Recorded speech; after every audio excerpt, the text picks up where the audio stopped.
चित्र पर चलते हैं। मिथुन सृष्टि और स्थान वर्णन।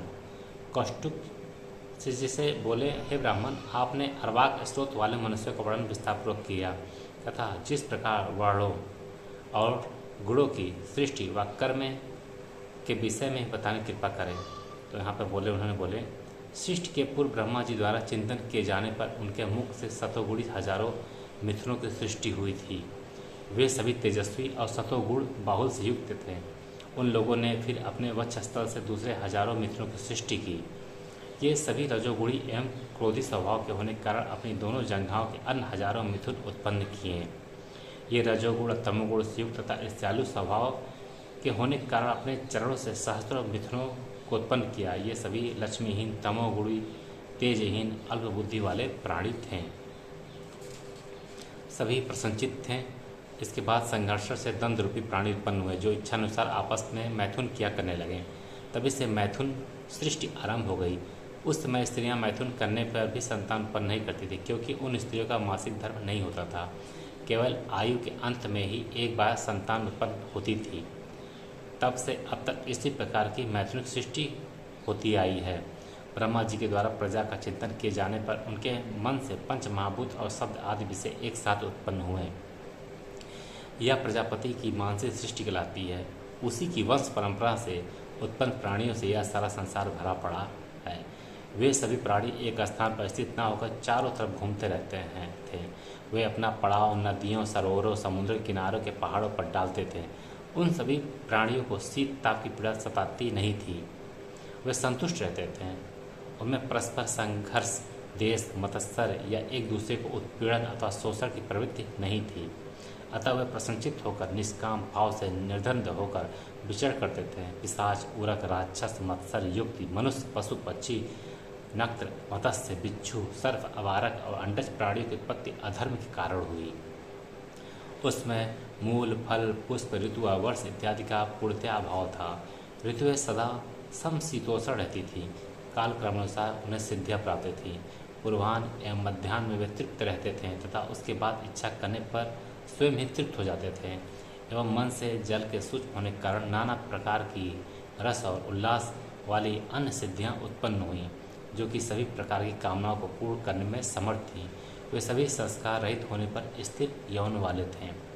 उनमें परस्पर इच्छा या देश की भावना नहीं थी, न ऊंच नीच की भावनाएं थी तथा सभी आयु एवं रूप में समान थे। वे विपत्ति एवं क्लेश से रहित होकर 4000 वर्षों तक जीवित रहते थे। कहीं कहीं पृथ्वी दैवसात ऐसी हो जाती थी कि प्रजा को कालक्रम से जीवन समाप्त करना पड़ता था। उन सभी सिद्धियों को नष्ट हो जाने के बाद आकाश से रस बरसने लगा, जिससे कि कल्प वृक्ष की उत्पत्ति हुई। इस वृक्ष से मनुष्य सभी प्रकार के उपभोगों को प्राप्त करने लगा। त्रेता युग से प्रारंभ में मनुष्य इन्हीं कल्प वृक्षों से अपना जीवन निर्वाह करता था। कुछ समय बाद मनुष्य में राग उत्पन्न हुआ। इस राग के उत्पन्न होने के कारण स्त्रियां प्रतिमाह मासिक धर्म और बारंबार गर्भ धारण कर संतान पैदा करने लगीं।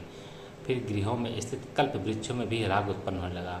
परिणाम स्वरूप कल्प वृक्ष नष्ट हो गए तथा 4 शाखाओं से युक्त अन्य वृक्षों की उत्पत्ति हुई। उनसे वस्त्राभरण उत्पन्न होते थे। उन फलों के प्रत्येक पुट में श्रेष्ठ गंध, वर्ण और रस से युक्त परम शक्तिशाली मधुमक्खियों के बिना ही उत्पन्न होता था। त्रेता के आरंभिक समय में प्रजा मधुपान करके ही जीवन धारण करती थी। कुछ समय बाद और प्रजा लोभी हो गई, अतः वे ममत्व से युक्त होकर उन वृक्षों को एक दूसरे से छीना झपटी करने लगे, जिस कारण वे सभी वृक्ष नष्ट हो गए। प्रजा शीत, उष्ण, धुधा, पिपासा आदि दंड से पीड़ित होने लगी। तब इन दंडों को दूर करने के लिए पुरों का निर्माण करने लगे। तब वे मरुभूमि, पर्वत, गुफा इत्यादि में दुर्ग बनाकर रहने लगे। अपने अपने अंगुलियों के परिमाण से माप कर दुर्ग बनाए गए। परिमाण को निश्चित करने के लिए प्रमाण निम्न प्रकार बनाया गया, जैसे अति सूक्ष्म परिमाण के लिए परमाणु, त्रसेणु, धूलि तथा स्थूल परिमाण के लिए साग्र, लौह, जू और यव निश्चित किया गया। 11 यव मध्य में 1 अंगुल 6 अंगुलों का एक पद, 2 पद का एक विपत्तिस्ति, 2 वितस्ति में एक हाथ ब्रह्मतीर्थ, 4 हाथ का एक लट्ठा, धनुदंड या नाडिका युग, 2000 धनुदंड का एक गभीयुति एवं 4 गभीयुति का एक योजन विद्वान पुरुषों ने माप निश्चय किया। फिर उन्होंने पुर, खेटक, द्रोणीमुख, शाखा, नगर, 3 प्रकार के खवटक एवं ग्राम तथा संघोष की रचना करके अलग अलग आवास गृहों का निर्माण किया, जो चारों ओर से दीवारों और खाइयों से घिरा था।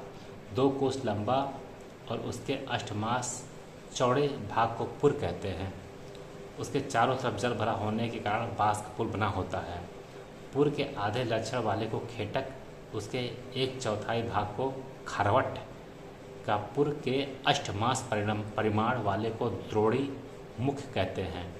सभी प्रकार की सुविधाओं से भरपूर जहाँ की मंत्री व सामंत रहते हैं उसे शाखा नगर कहते हैं। जहाँ निम्न वर्ग के लोग तथा किसान खेती करने के योग्य भूमि के मध्य रहते हैं उन्हें ग्राम कहते हैं। किसी कार्य से जहाँ नगरों में लोग रहते हैं उन्हें वसाती कहते हैं। इस प्रकार लोगों ने नगरों का निर्माण करके शीत ताप से बचने के लिए अपने अपने चरों का निर्माण किया। त्रेता के प्रारंभ में लोगों को ऐसी सिद्धि थी कि उनके इच्छानुसार ही वर्षा होकर वर्षा का जल निम्नगामी होता था। वर्षा के जल ने ही रुककर स्रोत बनाकर फिर गहराई करते हुए नदी का रूप धारण कर लिया। ये वह जल पृथ्वी के साथ संयोग कर दोष रहित होकर ग्राम भेद एवं वन मेद से 14 प्रकार के वृक्ष गुल्म उत्पन्न हुए। वे सब समय फल पुष्प से लदे रहते थे। त्रेता के प्रारंभ में सभी प्रकार की औषधियाँ उत्पन्न हुई। इन औषधियों से अकस्मात राग एवं लोभ से युक्त प्रजागण अपना जीवन निर्वाह करते थे। फिर मनुष्य शक्ति के अनुसार नदी, खेत, पर्वत, वृक्ष, गुल्म और सभी प्रकार के औषधियों को ग्रहण करने लगे।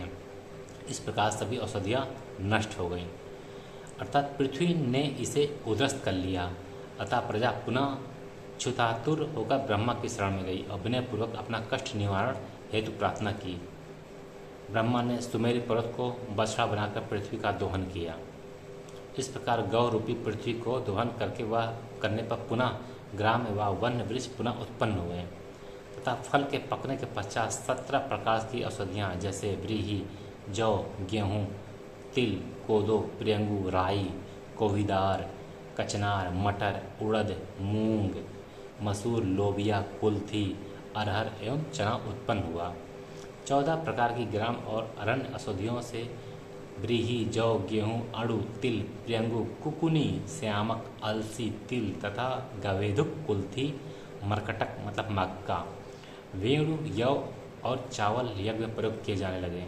ये औषधियाँ पुनः नहीं उगती थीं, अतः ब्रह्मा जी ने इन्हें मनुष्यों का आहार बनाने के लिए कर्म द्वारा सिद्ध होने वाली हस्त सिद्धि को उत्पन्न किया। तभी से हल द्वारा जोतकर वही औषधियाँ की उत्पत्ति होने लगी।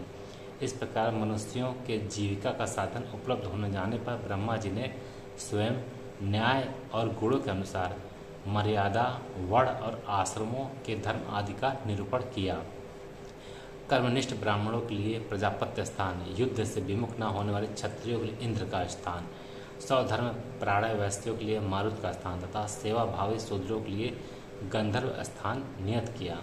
जो स्थान 88,000 ऊर्ध्ववेत्ता ऋषियों के लिए निश्चय हुआ वही स्थान गृह निवासी ब्राह्मणों के लिए भी निश्चय हुआ।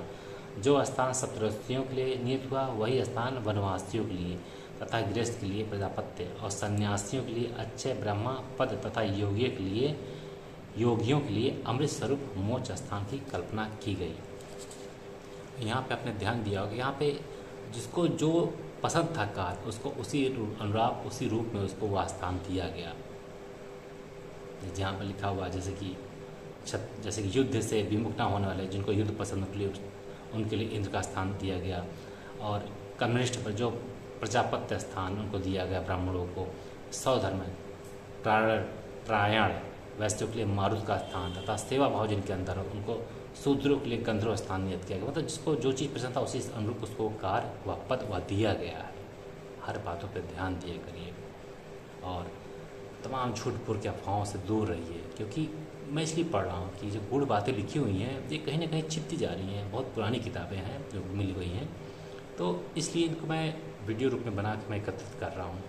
कल क्या हो कौन जानता है, लेकिन कहीं ना कहीं कुछ ना कुछ रूप में इसको एकत्रित होना चाहिए। कई लोग भी पहले भी एकत्रित करके रखे हुए होंगे, मैं नहीं कहता मैं पहले बना रहा हूँ मन, लेकिन अफवाह पर मत ध्यान दीजिए, सभी एक हैं। धन्यवाद।